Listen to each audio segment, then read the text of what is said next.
le confinement est de plus en plus d'actualité. Sur le long terme, évidemment. Regardez ce qui se passe. On a en fait deux mouvements historiques. Les chasseurs-cueilleurs vivaient dans la pleine nature. Donc ils étaient libres de leur mouvement et ils étaient en osmose avec l'épiphanie de la grande déesse qui est la nature. Puis après, on a eu l'agriculture-élevage.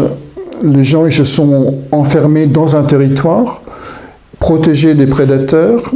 Et donc le rapport à la nature était uniquement un rapport à la nature domestiquée, donc la grande nature sauvage. Et surtout, ils se sont auto-confinés dans leurs champs.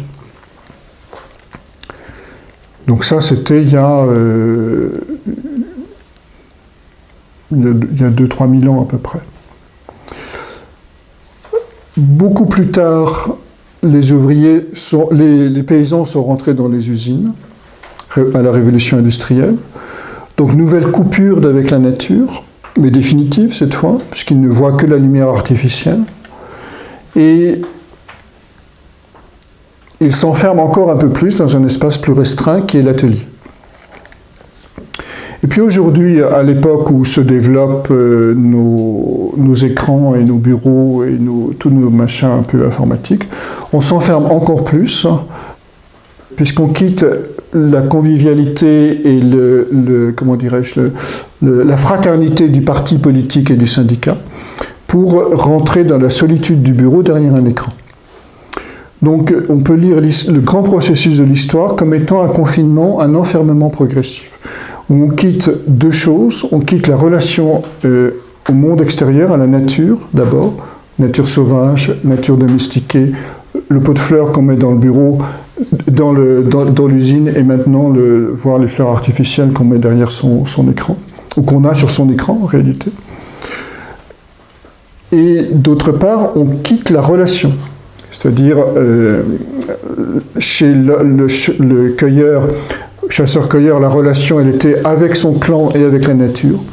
Chez le paysan, la relation était avec son clan. Chez l'ouvrier, elle était avec son syndicat. Et aujourd'hui, on est isolé socialement. Donc le processus historique va vers un confinement de plus en plus grand. Ça, c'est important de voir ça parce que je rejoins ce qu'on disait tout à l'heure, c'est-à-dire que l'évolution, c'est de faire de l'extérieur un intérieur. Pourquoi l'évolution, c'est de faire d'un extérieur un intérieur? La vie biologique nous le montre. La carapace de tortue est progressivement devenue os. Pas chez la tortue, mais chez les mammifères. Autrement dit, la protection extérieure est devenue une structure intérieure. La fécondation qui se fait chez les cycastes, c'est-à-dire ces premiers palmiers primitifs qui se faisaient entre spermatozoïdes et ovules dans une flaque d'eau, a progressivement été intériorisée chez les oiseaux pour devenir des œufs. Et ensuite, chez les mammifères, l'œuf lui-même est porté dans le ventre. Donc vous voyez que l'évolution nous dit toujours grandir, c'est faire d'un extérieur un intérieur. C'est ça le confinement.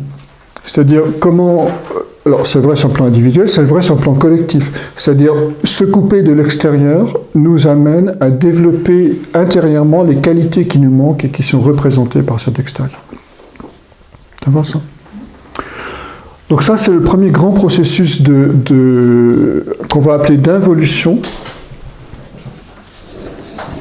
Si vous avez suivi le séminaire sur la Lune noire, vous voyez tout de suite de quoi je vais parler.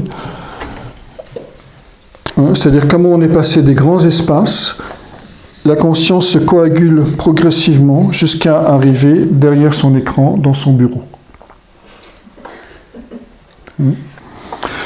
Et donc là, je vous renvoie au séminaire Lune Noire, mais l'étape suivante, ça va être bien sûr de se décoaguler du solve et de revenir à cette conscience mystique, alors qu'au début, on était dans une conscience mythique.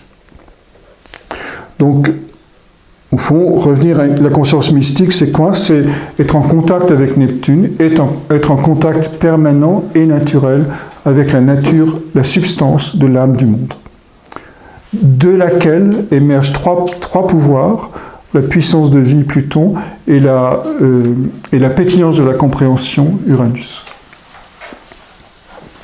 Donc vous voyez que sur le plan collectif, si on regarde ça comme ça, on est là à peu près. On n'est pas encore totalement confiné, on n'est pas dans l'étape lunaire du retournement.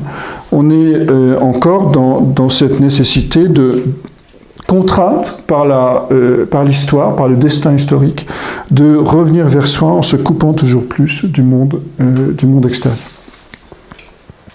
Et comme toujours, le confinement a un aspect ombre, bien sûr. Ça, c'est l'aspect lumière. Mais l'aspect ombre, on aura l'occasion d'y revenir, mais c'est la dépersonnalisation. C'est-à-dire, c'est le fait de confondre le développement impersonnel avec la dépersonnalisation. Parce que vous voyez que lorsqu'on est derrière nos écrans,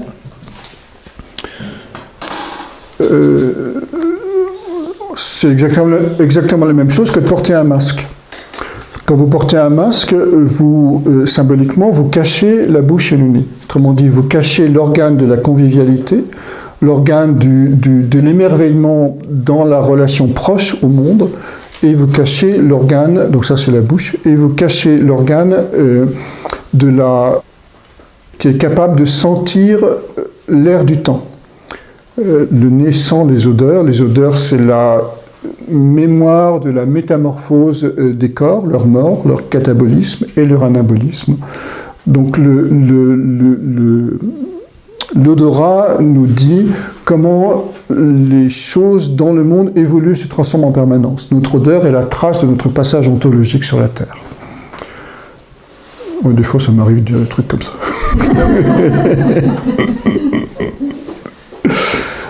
Donc, qu'est-ce qu'on se cache quand on met ça? On se cache donc l'émerveillement dans le palais et le sens du temps dans la mesure où ce temps est un présent qui nous est donné à chaque instant. Le présent est un présent.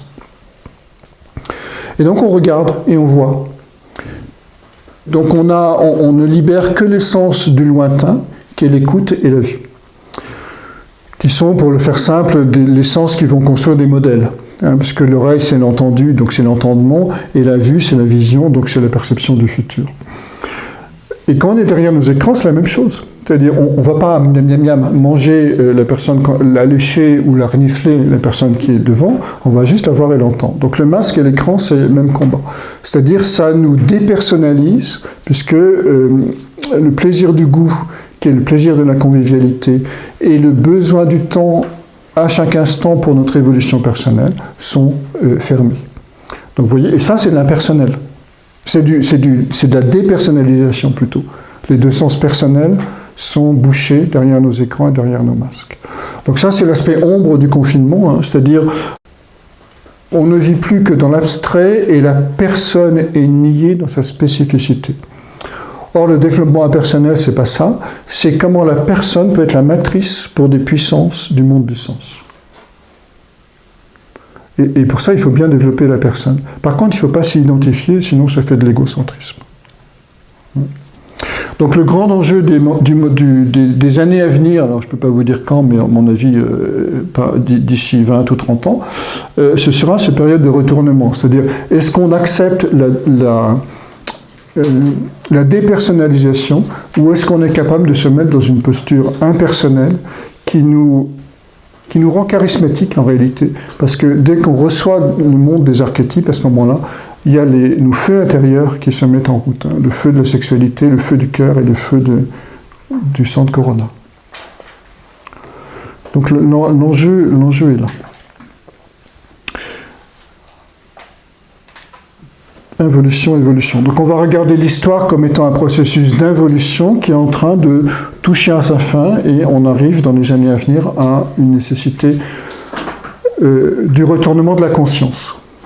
Puisque cette phase de conversion. Conversion, ça veut dire se retourner vers le monde des archétypes. Là, on est, cette phase lunaire, on est dans le maximum d'individualisme, de sentimentalisme, de misérabilisme, mais on est aussi dans cette phase où on peut devenir sensible à autre chose qu'à soi-même, c'est-à-dire aux besoins du monde, aux besoins de l'histoire.